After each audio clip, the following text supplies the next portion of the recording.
All right, everyone. Welcome to CAA Today, the inaugural episode. I am joined here with two of my other co-hosts.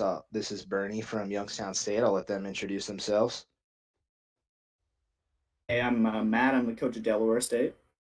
And I'm Dornov. I'm the coach of James Madison University. To give a shout out before we get started here to Matt, whose idea this was to start this podcast in the first place.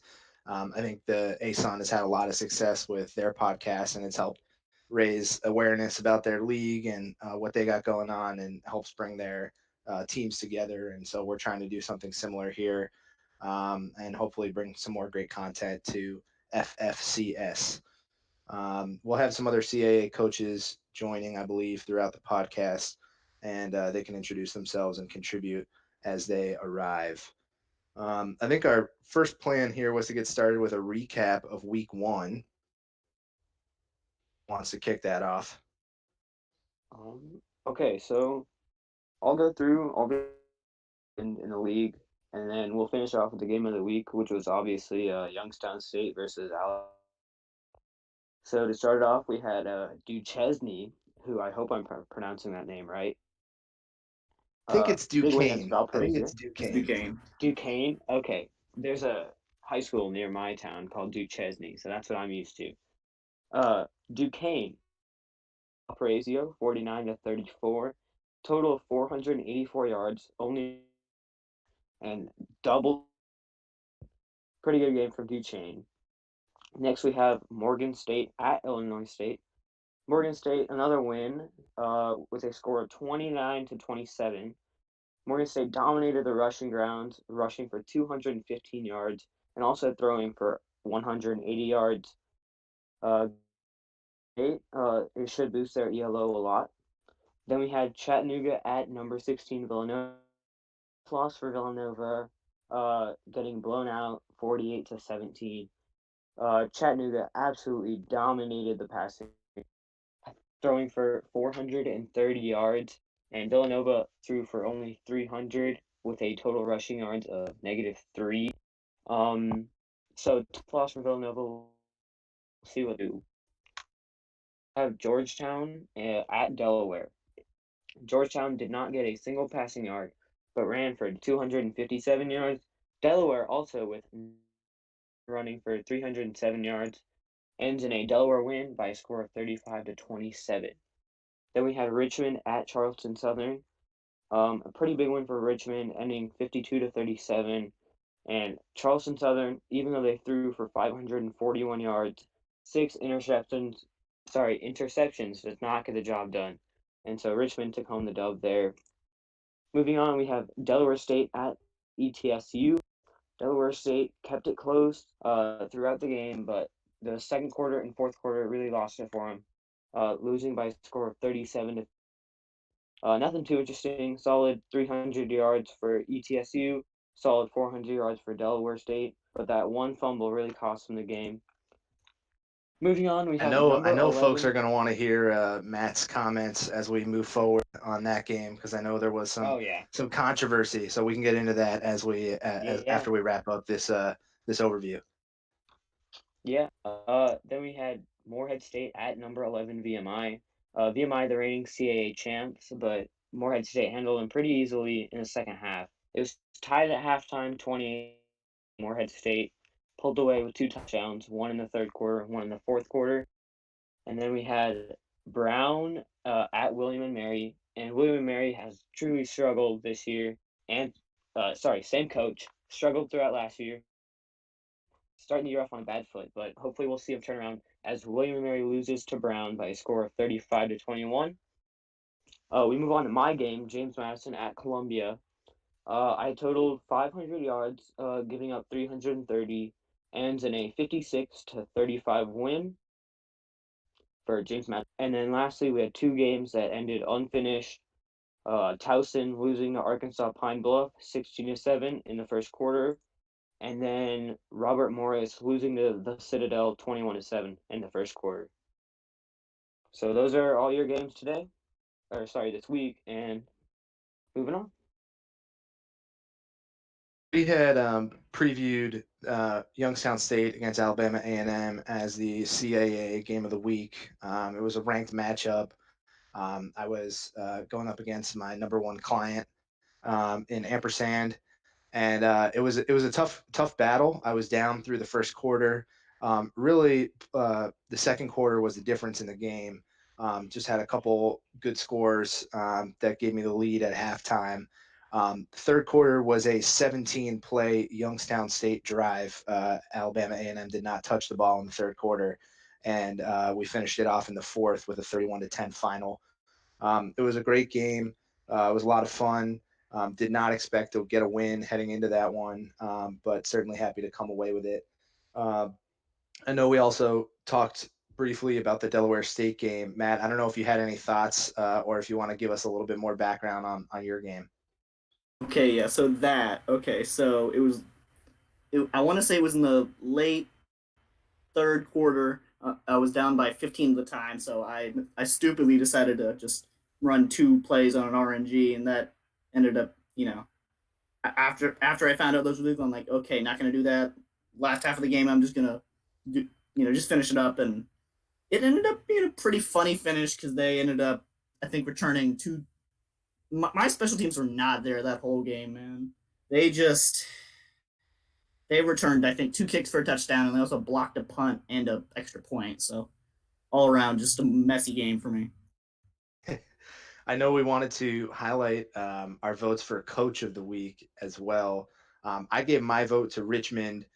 This was the Spiders head coach first game in charge, taking on another conference commissioner of the Carolina Football Conference. And, to go on the road and get a 15-point win at Charleston Southern is no small feat. So I gave my vote to Richmond. Yeah, I said Duquesne for the coach of the week. They went into or they played a good Valpo team with a great coach and beat them by 15. So I was not happy personally, that's about what I that would vote. vote. Oh, yeah. And some So reaction in the the chat here to that. yeah, yes, I decided I'll take this on looking through the games and see if there's so this game without passing, as Youngstown State finished with 310 rushing yards and Delaware finished with 300 yards. Brittany, can you talk a little bit about your game plan with like just pounding the ground? What was your thoughts? Yeah, absolutely. It was a muddy night, very windy as well down there in Alabama. We didn't want to get away from our bread and butter, which is, we watched a lot of tape in the offseason. We just thought we saw some weaknesses in the run defense, logs that we could exploit. And we really wanted to control the game, play it at our tempo. We have some talent on defense, but not a lot of depth. So we were focused on making sure that those guys had enough time to rest when they were off the field. And it didn't look like it was going to work at first, but it was a war of attrition. And fortunately, we were able to get the victory without ever throwing a pass. That is, I mean, I could not imagine not passing. Man, I love my passing game. And then so our top five contenders for the Colonial Player of the Year. The number one player I have right now is the Duquesne quarterback because he threw for 380, rushed for 70, and four passing touchdowns. Pretty solid game for him. Who I have the just based off of his stats, running for 307 yards, four touchdowns. There was a fumble. Probably would have had him number one if he didn't drop the ball that one time. Third, we have Matt's quarter State University, Terrell Frank, who went 28 for 36, 371 yards, and four touchdowns.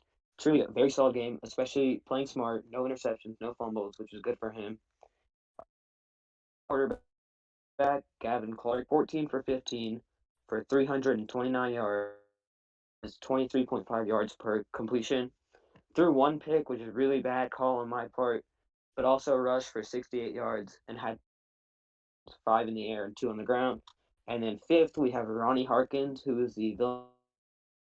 He had 14 receptions for 273 yards and two touchdowns. Not something you see out of a wide receiver.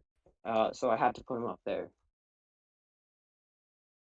We're joined by the Villanova head coach, Edge. I don't know if you want to give your thoughts on Ronnie Harkin's performance this week and what you're looking forward to moving forward.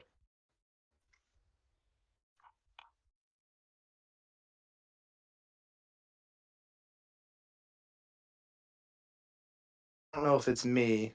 I'm seeing Edge talking, but not hearing Edge. Is that me? Yeah, I don't hear you. Yeah, I'm seeing that too.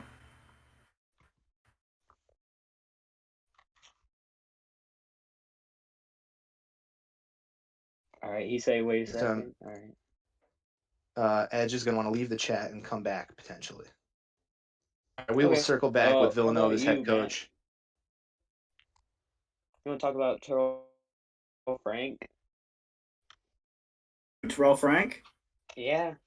Hear your thoughts on how his Yeah, game went. his game was good. His game was really good. We knew coming in after he won the starting job that he was going to be very accurate. He doesn't take a lot of risks as well, so I mean that's everything I want. And being an air raid team, if you got a quarterback who's got pinpoint accuracy and has a decently strong arm, that's a recipe for success. We're hoping that he keeps us up. He's only a freshman, so who knows what he'll be able to develop into.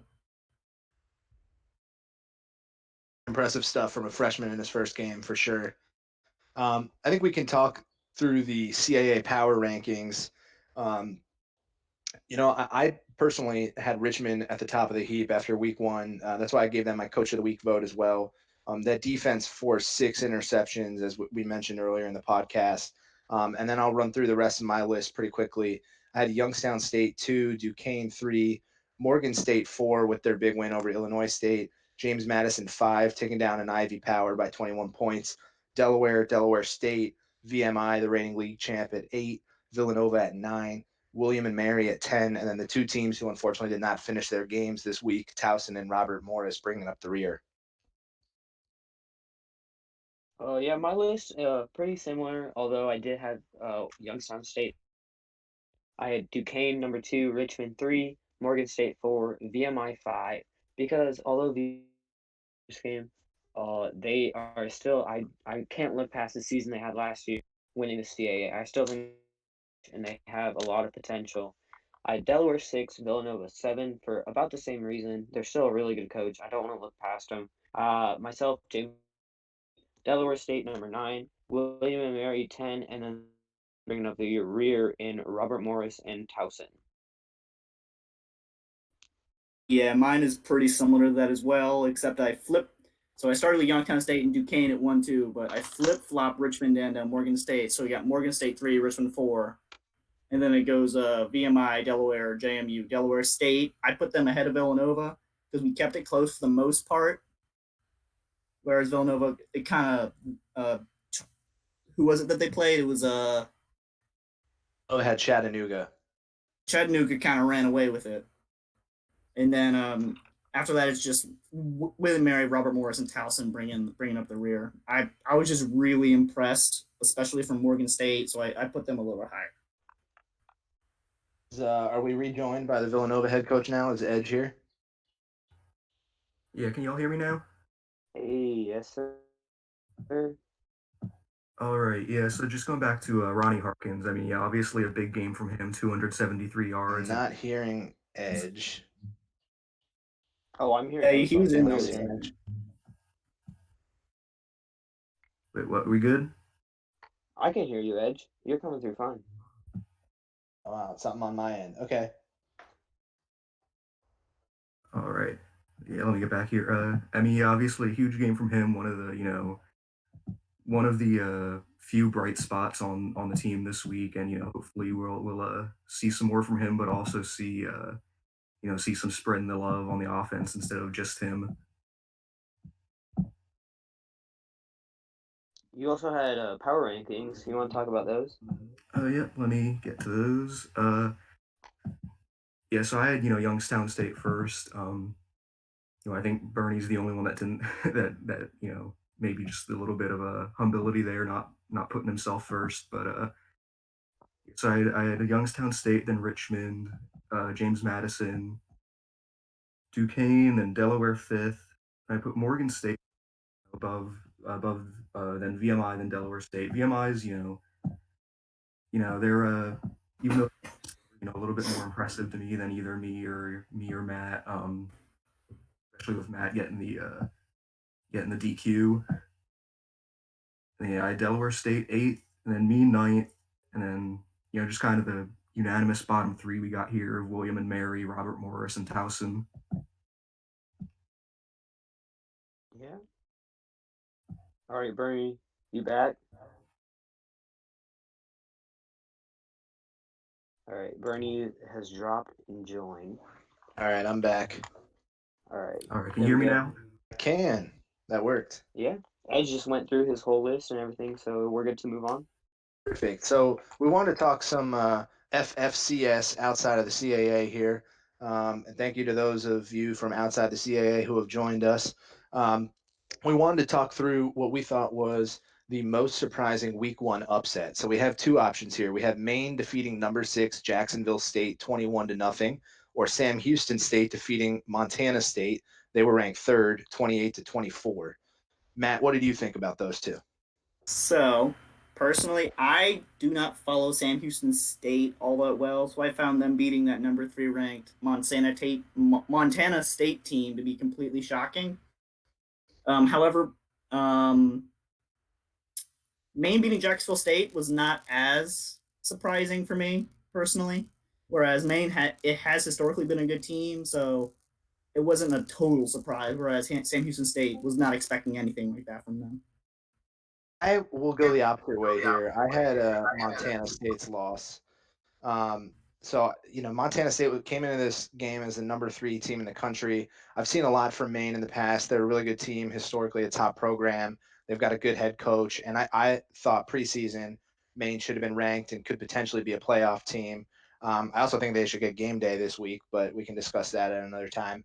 But I wouldn't have been shocked before this game started to see Maine pulling off an upset over Jacksonville State. I was surprised that it was a goose egg for Jacksonville State, but I thought Sam Houston State had the more surprising win here in week one. Oh yeah, if I can add Between something, I those two. played Maine last year, and coach, and like destroyed me on offense. But I still put up points. And for Jacksonville State to go 0 is surprising, but also I gotta agree, like Montana State losing, even though it is by 4 points, a loss for Montana State does. So yeah, it's gotta be more surprising. Makes sense. And we're going to have another segment here called Contender and Pretender. My biggest week one contender was Samford. They obviously dropped 101 points and had their biggest gain in ELO this week out of any of the teams that picked up a win. Shout out to Jocks in 12-12. They got a chance to prove again this week that their win in week one wasn't a fluke. They play a preseason ranked team in Holy Cross, although they'll probably drop out of the rankings this week after a disappointing loss themselves. So you have a team that just put up 101 points playing a team that'll be looking for a bounce back win. Samford could really show they're for real with another win this week. My week one pretender was Prairie View A&M. They were a playoff team last year. They had the better of me in 2 matchups that we ended up having last year. And they lost to an unranked opponent in their first game with a new head coach. So they're my week one pretender. All right, so for me, for the contender, I mean, Samford. I mean, they dropped 101 points on somebody. If you do that to anybody, that should immediately put you in some kind of conversation for being a contender. And then for the pretender, I'm going to go a little bit of a different route. It might be a little bit controversial, but I'm going to say Jacksonville State. Jacksonville State laid a goose egg against a team that I was not necessarily expecting them to beat, but I just don't see how they can do as well in the playoffs if they get shut out by someone like Maine. If they were to play someone like Montana State or I don't know Youngstown even. Hear you. No, that's a good shout. That's a good pick. I got nothing. You guys covered everything there. Sanford's too good to not be in the ranking after putting up 101. Yeah, it'll be interesting to see where they wind up this week for sure. Looking forward to seeing that poll drop in a couple days here. So, speaking of looking forward to week 2, we wanted to preview some of the games around the conference here as we head into the second week of out of conference scheduling. And we wanted to highlight a game that we think could be the week 2 game of the week here in the CAA, and that is Duquesne versus Stetson. Both teams are coming off big wins. Stetson took down the aforementioned Holy Cross, who was ranked at the time. Duquesne with a big win over Valpo, as we've discussed a little bit earlier. So two 1-0 teams. I think the winner of this, who gets to 2-0, will be looking at potentially being ranked in week 3. So that's the one I have my eye on. I pretty much agree with you on that one. There's nothing really else to be said for me. That That's good. So we can run through the games around the conference, and we'll give our predictions on these games. First up is Delaware at Furman. Delaware is coming off a big win against Georgetown after Furman's first game got canceled. Furman's a returning coach that went about 500 last season, so I'd be expected to see either team run away with this one. That being said, I do think the Blue Hens will pull this one out and move to 2-0. I'm gonna go with you on that one. I have Delaware winning close, very close. Next up, we have Elon at Delaware State. Matt, I don't know if you want to comment on this one at all. So this is actually we have the CFC commissioner, I believe, in the chat. This is part of this little mini challenge that we got going on this week. We could probably save that for a little bit later, but I think that we should be able to keep it close, but I'm not. I'm 50-50 on if we can win or not. Yeah, that's fair. Elon has a new head coach, I believe, and it's always difficult to play a team when you don't have a whole lot of scouting available. I think Delaware State played one of the dark horses this season in the ASUN. I would expect a lot from ETSU. So I think Elon will keep it close in the first half, but I think Delaware State pulls away and wins comfortably in the second half. All Next right, up, we have, go ahead. I think this might be a good place to talk to the CFC commissioner if he would be willing to come on and talk about the little because this week we have what 3 or 5 games scheduled between CFC and CAA. Do. Um, we're going to have to proceed without the CFC commissioner, but we can talk through these games. And we look forward to seeing the CFC commissioner's thoughts in the chat here. Um, Next up, we have Nichols State at James Madison. Nichols lost by 21 to San Diego, so give me the Dukes to move to 2-0 in this one. Yeah, whenever I see JMU against a team that got it's playing somebody that lost by 21 to San Diego, I mean, I got to go with my alma mater. Dukes win big. Oh, Doorknob, you have anything to say on your game? Well, looking forward to starting 2-0, hopefully. A lot better than last year. Last year, my first game was against Stony Brook, and that by 50 points by a score of 74-24. So starting this year off on a better foot, and hopefully it trends up in the right direction after this. I'm sure it will. I think week 1 was a turning point for you as a coach, and certainly for James Madison as a program as well. Next up, we have Central Arkansas at Morgan State. UCA went down in a tough battle with North Carolina Central, one of the top programs in the land. Morgan State hung on for a win against Illinois State. I see a lot of points in this one. I'm not sure if this is one of the odds makers this week or not, but if it is, give me the over. I would also say Morgan State takes this in the end. Morgan State looks like they're going to be a force to be reckoned with. I'm gonna have to agree with you that Morgan State's gonna win, but I can't 100% say that. But I will say that I do think they will. First of 40 will win here, and I'm thinking less than the field goal, most likely. Like that shout. We'll move on to Richmond at St. Francis. This is a matchup of coaches in their first seasons at their schools. St. Francis has 2 co-coordinators, so this will be twice as hard for Richmond to take down 2 coaches. They did look impressive in week 1, and I think they win this one easily. Be interested to know what the CFC commissioner thinks on this one, licking his wounds after a tough loss to Richmond. But I think Richmond wins this one and gets into the top 25. I agree with you. I think Richmond wins by at least 2 scores. I gotta agree. And to add on, if there is anyone to take down VMI, I think it would be Richmond. Like looking at a conference, I think they are in the South, right? Like I'm not wrong. I believe that is correct. Yeah. So coming out of the South, we got VMI. Obviously, last year making the CCG. Um, on VMI in the conference in the Southern Division. Sorry, would be Richmond's got really strong game plan, and they show.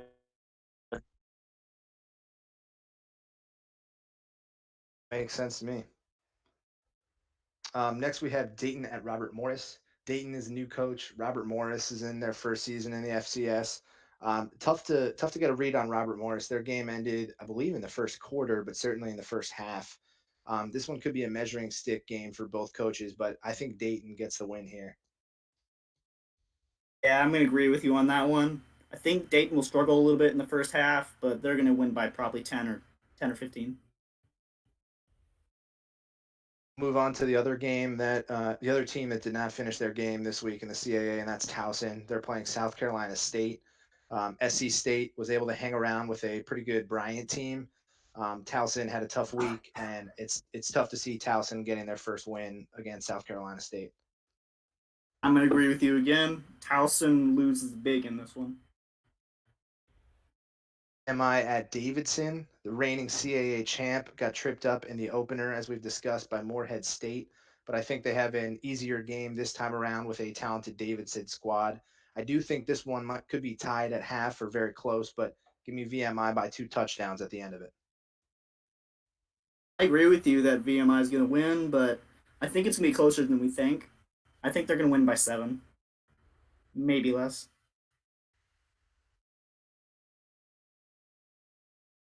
Edge's game is up next. We have Villanova against Cal Poly. I know Fruity will be interested in this one. Nova had a tough game in week one. They will be unranked in all likelihood when the rankings come out. Cal Poly, one of the better programs in the country. Fruity looking good through 1 week.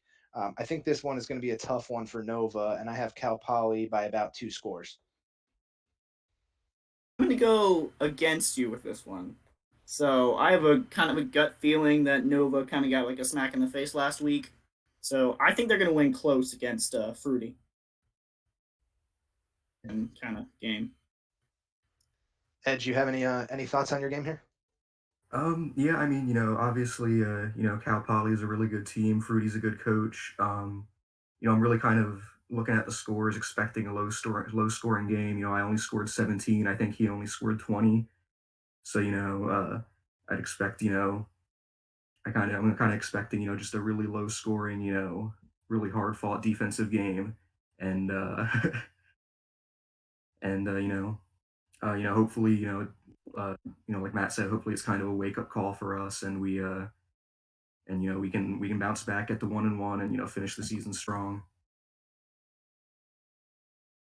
Tuned into that one. That one was another potential pick for sure for CAA game of the week. That one should be fun. Next, we have both William and Mary. They will both be playing Western Carolina. Western Carolina has a new head coach. W&M got beat by Brown. I think Western Carolina gets the win by 5. Western Carolina is a bit of a wild card. I think they might be undergoing a coaching change between week 1 and week 2 here. So you never really know what's going to happen there. But give me the new guy. I'm honestly not sure. 50-50. Last team with the ball wins here, in my opinion. Here you go. Well, if I something, I lost to William Mary last year. Obviously, last year was not my year. William Mary, coach, really nice person and good game plan, and that's how they just wore me down last year, and I could not score. So I'm actually, if I were to pick one, I'd take William and Mary, but I'll say it's really close. I'll say William and Mary by 3. Go. So that one could be a fun one to keep your eye on, see how that develops throughout week 2. Next up is my game. Jacksonville travels to Youngstown to take on Youngstown State. Jacksonville played a nail biter in week one against Butler. Butler has historically been one of the top programs. I think this one's going to be closer than a lot of people would expect. I know that Purple has had some difficulties in their coaching careers thus far, but I think that the Penguins will pull this one out in a tough game. I'm gonna have to agree with you on this one again. I think Penguins handle them pretty easily. I'm gonna say win by 13. Finally, we have the CAA pre-week game of the week: Stetson at Duquesne. We already mentioned both teams are 1-0. Stetson took down a ranked Holy Cross team.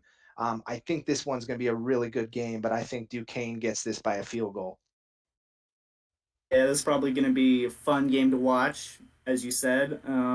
I'm gonna have Duquesne winning by 7 here instead of 3.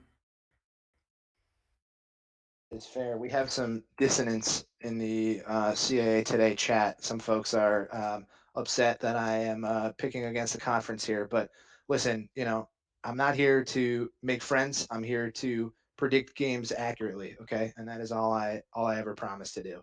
So you can take those picks to the bank. Those are locks. Your locks for the week. We had some listener topics get sent in before the podcast episode started here. So we were going to run through a few of those. Certainly, if you are in the chat right now and have other things that you would like us to cover, that's right, Fruity. Fruity has got it. If you would like us to cover anything else, feel free to put that in the chat and we will try to cover everything as well. Indiana State requested that we touch on the process of recruiting the new Richmond head coach. Richmond was a D2 team that was interested in making the jump to FCS. We noticed that and reached out to them. They had some offers from other conferences and other teams, but I think it was really the team mascot, if I'm being honest, that was the most appealing part of Richmond's recruitment. We definitely talked to them about the project that we're building here in the Colonial, some of the things we had in the works, like this podcast, and some of our other some of the other things that we're trying to do to build the conference up this season. But I think it was really the fact that they could coach the Spiders that got Richmond over the hump.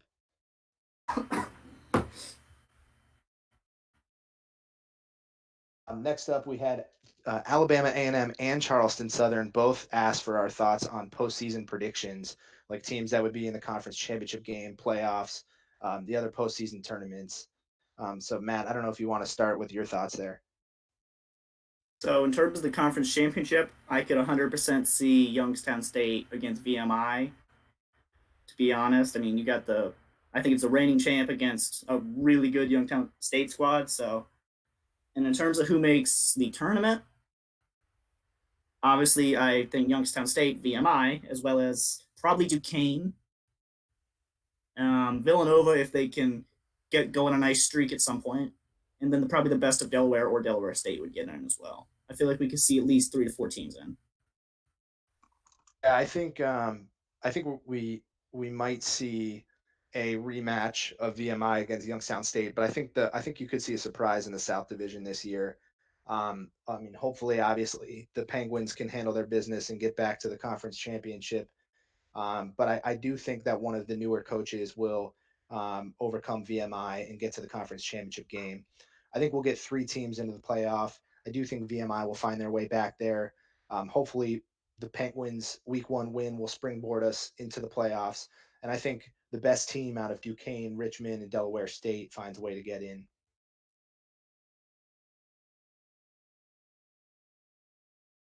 All right, so we're gonna move on. We get some brand new coaches this year. The new coaches are at Delaware State, Villanova, Richmond, Robert Morris, Duquesne, and Morgan State. So, from what I've seen from the first week, Robert Morris, it's kind of too early to tell. They didn't finish their game, but other than them, and if Villanova keeps scoring like 17 to 20 games, this league is all offense this year. It's going to be a fun year. I agree. We had some great coaches join us from other conferences. I know Val came over from Albany. We had some great coaches come up from D2, and we've recruited 1 or 2 brand new coaches that look like they're going to be forces to be reckoned with through week one. I think we have added to the depth in this conference and also the power at the top of the conference. So I think the CAA coaching staff is definitely on a upward trajectory. One thing I also kind of want to point out is we have I want to say we have close to half of our teams in our conference out of the air raid playbook. So that when those two, sorry, when two air raid teams go up against each other, that should be fun. That should be fun. Yeah, absolutely, that'll be explosive. Um, Charleston Southern had also asked who would win in a tournament of mascots if they were to fight. So, taking a look at the mascots across the CAA, I think there's a few that jump out at me right away as having absolutely no chance. Penguins, no chance. Blue Hens, Hornets, Spiders. We have a couple of Dukes. I think they would take each other out. So I had to look this up. VMI is technically the Keydets, which my internet research revealed does not have a clear definition. Their physical mascot is a kangaroo. I don't see a kangaroo winning this mascot battle. Next, the Wildcats, Bears, and Tigers, all obviously ferocious animals, but I think that one of the remaining human mascots would come out on top. So I was down to the William and Mary Tribe against the Robert Morris Colonials. Students of history will know who wins this matchup. Give me the Colonials. I'm thinking pretty much the same thing. The tribe and the colonials will just be able to most likely just overpower everything else. You know, you squash the hornet, you kill the tiger, and then you get the gun versus a bunch of guys with spears. Just the colonials win every time. I did some research Oh, on the Keydets. Apparently, it is just the Virginia way to pronounce cadets, like in the army. But yeah, I don't see anything changing really. I would take the Colonials. interesting. That does throw a wrench in things. However, yeah, I'm going to stick with my Robert Morris Colonials here. Charleston I think, Southern also wanted. Oh, sorry. Go ahead. yeah, I think I'm still sticking with the colonials here. Cadets are cadets; they're in training, so. That's right. Mm. That's right. Ooh. He disagrees. Fruity likes the cadets. I think this is more a debate about the weaponry they can use, if I'm understanding this correctly. That's what it seems to Um, be. and that's fair. That's a fair point. And when Fruity starts a podcast, then that discussion can be had. But in the CAA Today podcast, we're sticking with the Colonials. Charleston Southern also wanted us to discuss this week's odds makers. Um, so we have some interesting games. I have placed my bets in odds makers. I bet half my money on Alabama A&M. I'm getting 5 points. They are a 5 point underdog to Sam Houston State. It is a road game for Alabama A&M. We'll see how they handle that atmosphere. But 5 points feels like a lot for a team that I think is a really good team, going to certainly one of week one surprises. Um, I put the other half of my money on VMI, I believe. Actually, I'm not even sure who I put the rest of my money on. Oh, I remember who it was on. Maine. Maine is a 1 point favorite against Campbell, another road game. This is the game that I think could be game day this week, and I just think Maine should be favored by more than one. Yeah, I feel like three of these games have 1 point um favorite one way or the other. That really shouldn't be a thing most of the time. Personally, I would put Fordham as more of a favorite than 1 point, considering they just dropped 71 last week. I mean, Davidson, I feel like that's fair, and then Maine, I feel like they would probably should be favored more like 3 or 4 instead of just one. But that's just my thing. Um, I'm not into betting, so yeah. Maybe my first week doing odds makers. Start off so looking at these, and I put 75 on for of North Dakota State. Just because it's the lowest over under spread in the whole, and knowing CS scoring more than 30 points a game is kind of common. Uh, Over will happen in North Dakota State, so I bet on the over on that one. But we'll see how it goes. That was one of our questions that we've gotten in the chat here. Indiana State wanting us to talk about this matchup of North Dakota State and Montana State. North Dakota State lost a close one by 3 at Florida A&M this past week, and Montana State we've already discussed with the 4 point loss to Sam Houston State. 6 points does feel like a lot to me. I think Montana State wins this one, but I don't think it's by more than 6.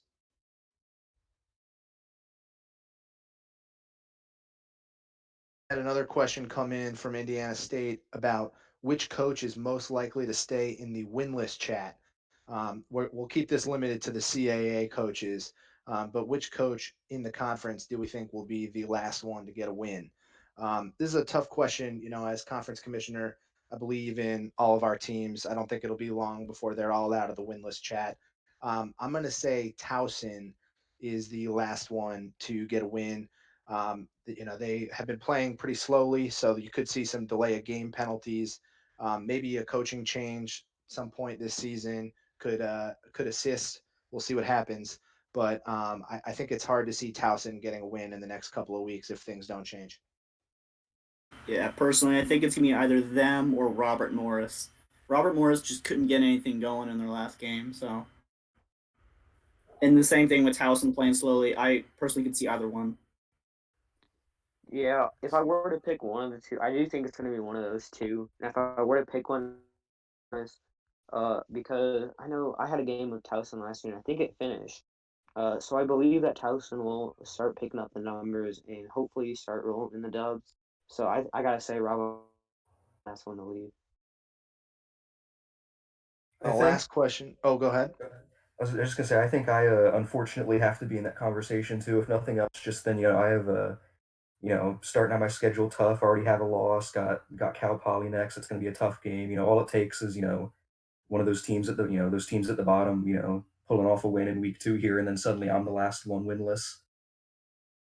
Honestly, I feel like I could be in that conversation as well, due to the fact that I've got, the first game ETSU and then straight to Elon, who I don't really know much about, and then on to Youngstown. So that could I could see myself being 0-3 in a couple of weeks if I'm not careful. You never know what could happen. I do think it's going to be tough for teams who have been playing slow and have some delay of game penalties to figure this out. So I'm gonna say Towson and Robert Morris is my bet for sure. Fruity also had a question as to what we see is the most crucial piece of the revitalization of the CAA. I wouldn't disclose it as a dearth of content last season, but what do we think has been the biggest stepping stone here for the CAA to establish itself as a power conference this season? I've seen that this year or this season we've just gotten a couple more coaches that are much more active and more vocal than in the past. So I feel like that's been a big part of it. Indiana State agrees with you. New coaches is the vote there. Yeah, and this show is gonna help a lot with the getting our name out there, really, and also like including myself. I've been more active. I know Bobo's been more active. The William and Mary coach, he's been more active. So I think we're slowly stepping our game up, and hopefully we'll be household names soon. Yeah, it's definitely, the new coaches, me, I know me and Matt are, really, we're again, if you look at the message rankings that you can look at there, I'm not sure if Matt still is, but I know we were both we both pushed into the top 25. So, I think it's just some of us new guys here, really bringing something to the FCS. I agree. I think last season was my first season in the CAA, and we definitely had a quieter coaching group. I think we had some good players, but I don't think they participated a whole lot on Discord, in the other podcast that the A Sun runs, for example. So I do think it's the activity and the coaching ability of the new coaches that is really helping us establish ourselves here. I'm excited to see what this podcast does as we move forward to further that as well. Yeah, I'm hoping this podcast is kind of a way to keep the coaches active as well. Because last year, for those of you that don't know, I was Bryant's coach and I was not very active. So I went 0-7. That was not it was not good. So I'm hoping this is a way to hopefully get back into things more and Yeah, maybe I'm in the get a few same boat as wins. you. Yeah, I'm in the same boat as you, Matt. I went season. I was destined for reassignment in the D2 division until I got a win against Tennessee's coach, and that kind of like I was like a a moment where I could just look back and I was like, this is actually going to be like a lot of fun if I get to stay in the FCS. And then I just kind of started, being more active, and now I'm involved in this. And so it's a lot of cool stuff going to be a part of it. That wraps up what we had in mind for our first podcast here. We're going to do this again in 2 weeks. We're going to try and keep the same schedule of the day after each week ends, doing a recap of the previous week and a preview of the upcoming week. We're looking to bring on our first hosts, co-hosts from other conferences next week. So we have some folks in mind, and stay tuned to see who our special guests are. Week 2, we're going to try and do that each week from now on. Um, We Camel, do we have do not have. Go ahead. we do have one question from Shake, the Indiana State coach. He wants the top 5 teams in the country right now. If you want Sounds to good. do We that. also got that. Yeah, that sounds good to me. It looks like we also got that from the CAA commissioner, or excuse me, CFC commissioner as well. So happy to run through my top 5 here. Number 1, I have Northern Iowa. Number 2, I have Mississippi Valley State. Number 3, Cal Poly. Number 4, Bethune Cookman, and number 5, Kennesaw State. Mine's pretty much the same, except I flip flopped Bethune Cookman and Kennesaw State. 6 is Baba's Au Pair for me. I've And got hasn't I've fully got got pretty it. much the same too, except I have Cal Poly number 2, and then just everyone moved down after that.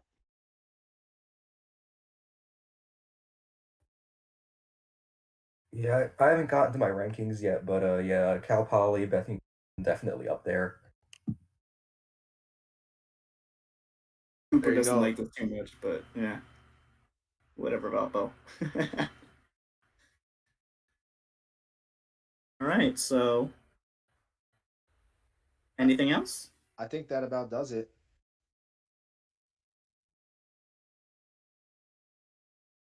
To go ahead and thank everyone who joined us, both as a listener, as a contributor, as a co-host this week. As we mentioned, please continue to tell people about this podcast and join in next time, 2 weeks from today. All right. Yeah, good show. Everyone, good luck this week.